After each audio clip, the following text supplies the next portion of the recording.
আল্লাহ তাআলা এইসব পাখিদের এমন আওয়াজ দিয়েছেন যেটা আপনাকে অবাক করে দেবে। Number 1, horn screamer. এটার আওয়াজ শুনে আপনার মনে হবে যেন কোনো গাধা জোরে জোরে চিল্লাচ্ছে। Number 2, black collared starling. এই পাখিটার আওয়াজ এমন যেন কোনো ছোট বাচ্চা জোরে জোরে কান্না করছে। Number 3, liar bird. এই পাখিটা তো ভাইরে ভাই, নকল করার ওস্তাদ। গাড়ির হর্ন, ক্যামেরার ক্লিক, অন্য কোনো পাখির আওয়াজ সবকিছুই নকল করতে পারে।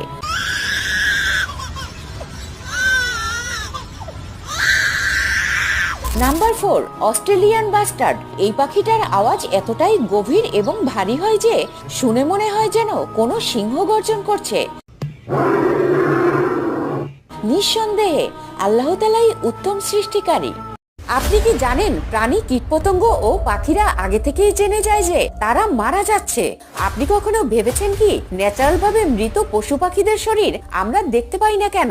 বন্ধুরা, ইমাম জাফর সাদিক রাদিয়াল্লাহু তাআলা দ্বারা বর্ণিত ন্যাচারাল ভাবে মৃত্যুবরণ করা পশু পাখি ও কীটপতঙ্গের শরীর তোমরা এজন্যই দেখতে পাও না কারণ তাদের মৃত্যুর খবর আল্লাহর তরফ থেকে তাদেরকে আগেই জানিয়ে দেওয়া হয়, আর তারা নিজের মৃত্যুর ঠিক আগে আগেই পাহাড়, সুড়ঙ্গ, গাছের গর্ত, কুয়া এবং জমিনের গভীর খাদের ভিতরে গিয়ে বসে পড়ে।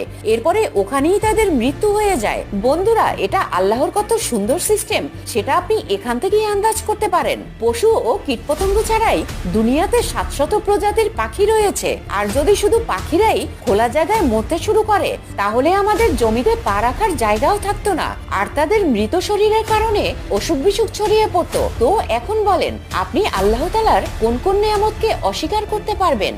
আল্লাহর এমন 3টি মাখলুক তারা যদি আপনার ঘরে আসে তাহলে মজাই হয়ে যাবে, কারণ এরা ঘরে আসলে বরকত আর টাকা পয়সা আসে। সর্বপ্রথম হানিবি মানে মৌমাছি।